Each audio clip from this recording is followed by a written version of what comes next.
What are the main messages the industry needs to convey to the growing segment of backcountry enthusiasts, from your opinion? Yeah, and the segment is growing pretty rapidly, as the numbers say. All the backcountry gear sales are going up and up every year, you know, in a steady trend, and the AT boots went up almost double, well, I think more than double last year. So that's a huge growth sector where the rest of the industry is pretty flat.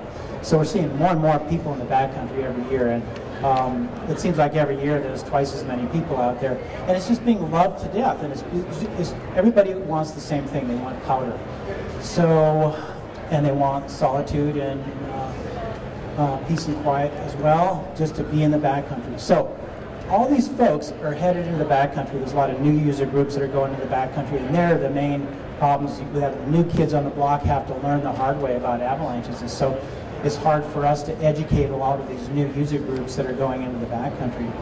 So we as avalanche centers, we operate on a very modest funding, of course, and we just don't have the resources to combat all the extreme videos that are out there, all the different companies shooting all these movies that are encouraging people to go out there and just rage.